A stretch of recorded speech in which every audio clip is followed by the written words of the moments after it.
We are on. Welcome back, Silver and Blue Nation. This is Mic'd Up with Jeff. Let's get to it, Silver and Blue. Well, I don't really want to get into the Denver Broncos game. We all know that Dallas got whooped pretty good, 44-24 this past Sunday. I really want to talk about all the speculation and the possible trades. The trade deadline is about 6 days away. And I really want to get into speculation leading up to the Denver Broncos game about the Cowboys moving on to Max Crosby or Trey Hendrickson and possibly giving up number one picks. There's still a buzz in the air about them moving on one of those guys. I don't think they should make any kind of move like that, giving up number one picks for some of these guys. Some of these guys are in their 30s. And I know with the defensive woes of the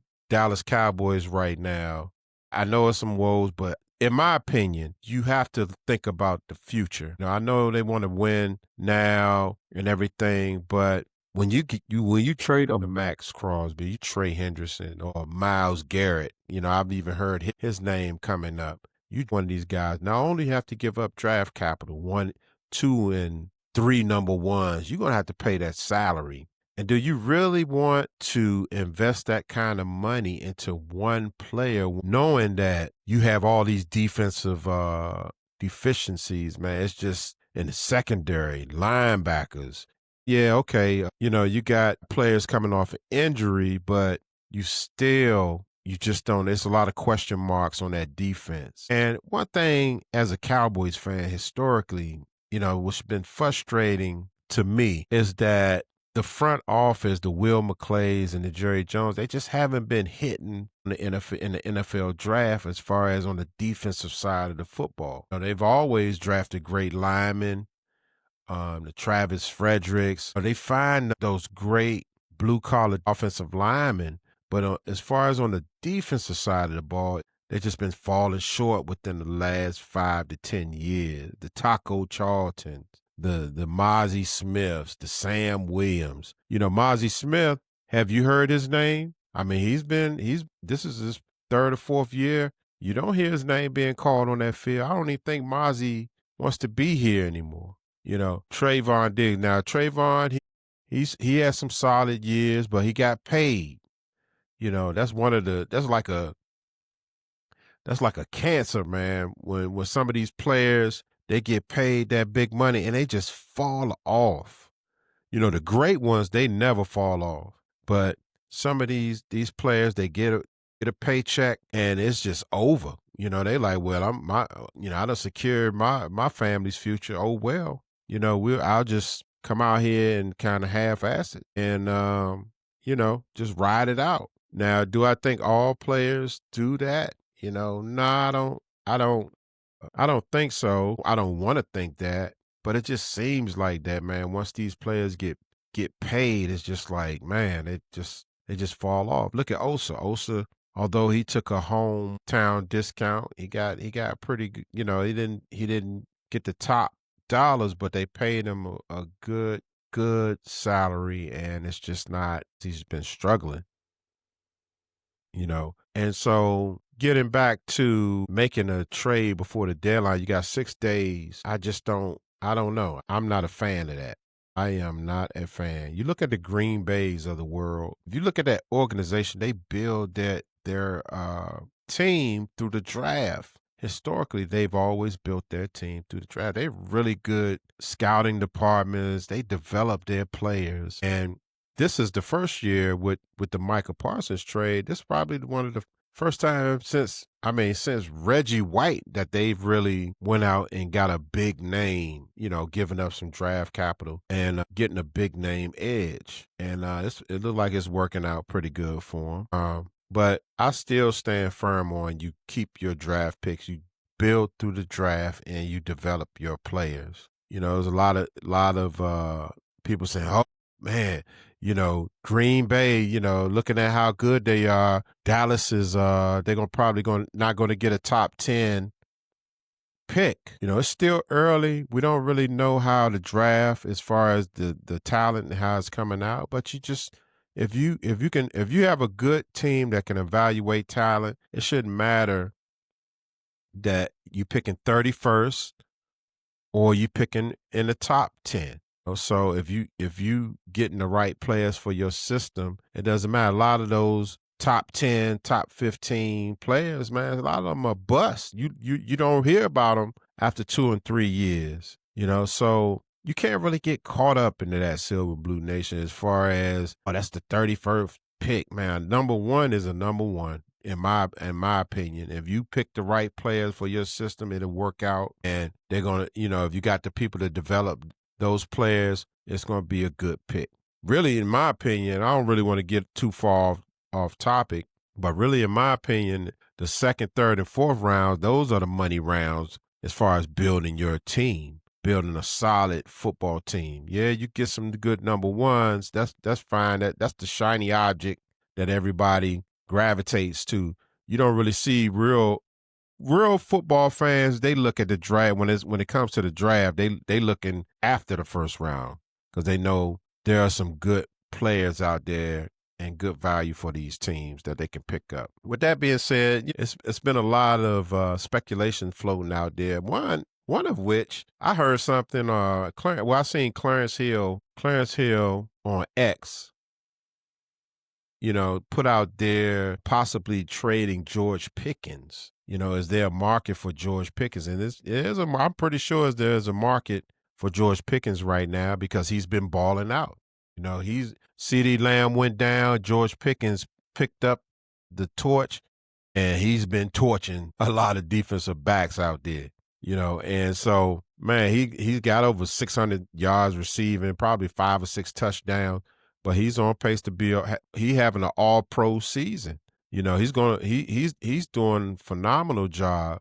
But that would be insane if the Dallas Cowboys trade George Pickens. I could see somebody's perspective on like, hey, let's trade him while he has value to pick up some more number ones. But man, when you get a generational talent like a George Pickens, a big receiver that can route out these defensive backs up, and that also has an edge with him, he can block. Man, you can't trade that away. You got to make a way for him to stay on this roster. That would be an absolute thumbs down if the Cowboys did something crazy like that and get rid of him.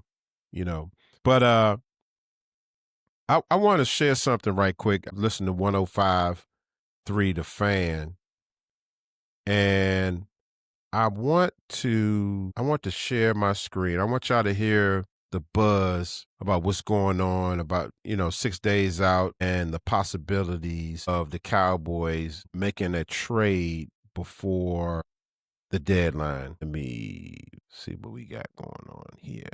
This is 105.3 The Fan, and they got Jordan Schultz, Fox NFL Insider. And I just want you to listen to their take on possibly making a trade. I thought it was very interesting, their take on possibly making a trade before the deadline. Let's check it out. You made there.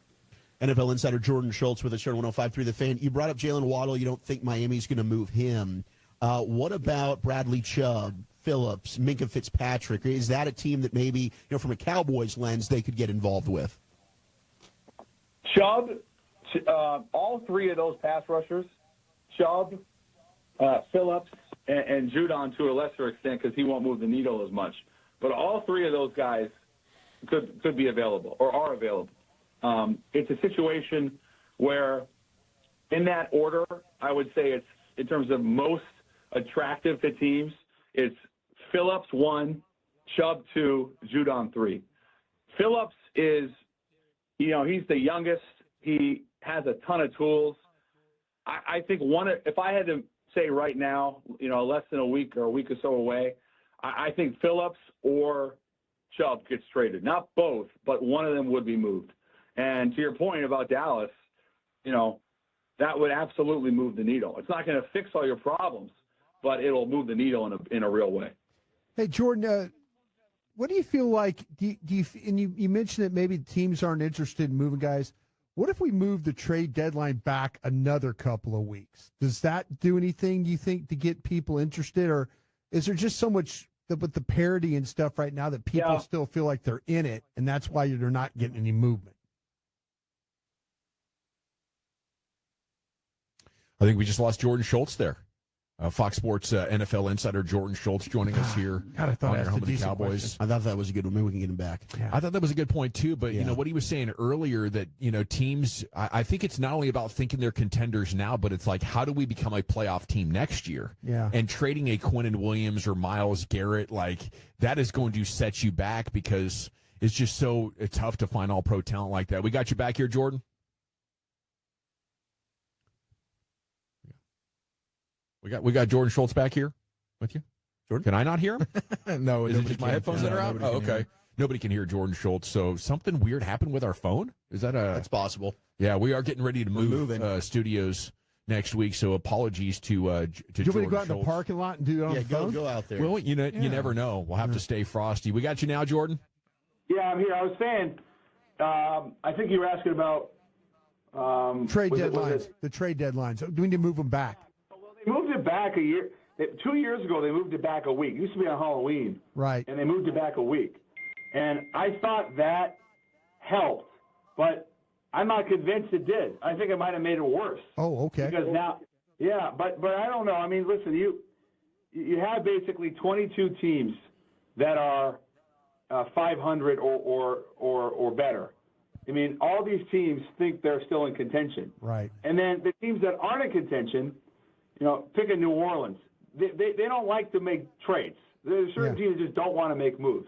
So you're limiting the field is already limited. But I guess to your point, if you moved it back another.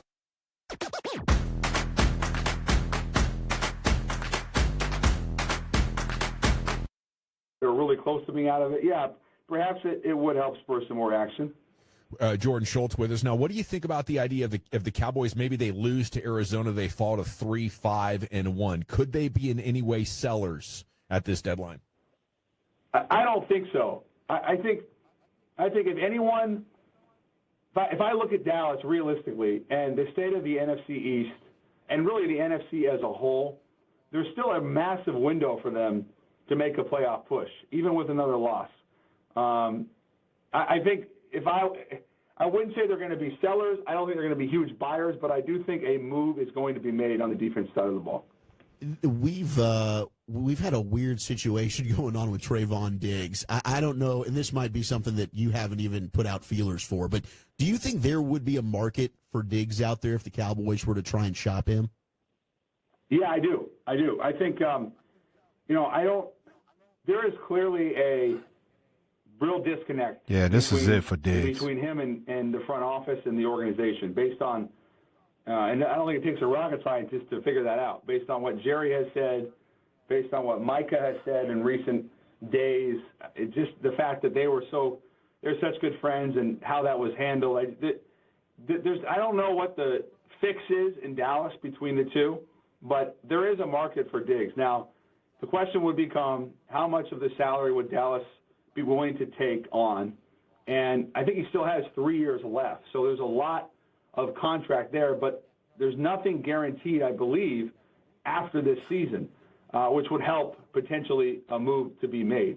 And I think, I don't know if it's, I wouldn't say this with certainty, but I would imagine that maybe both sides might benefit from a change of scenery. I think that How much that are would be your insider social the right circles move for buzzing about what Diggs exactly and the went down there? Cowboys. Yep, that's 105.3 The Fan. I just wanted y'all to listen to that, listen to their take on making a move at the possible at the trade deadline. And like I said, man, I just don't see teams giving up edge rushers like that. Man, Trey Henderson, yeah, but they've been going back and forth. He had there was a lot of controversy coming into the season because Trey Henderson, he led the league in sacks, and Cincinnati just didn't want to pay him. They didn't feel that they were far away as far as the numbers on a new contract.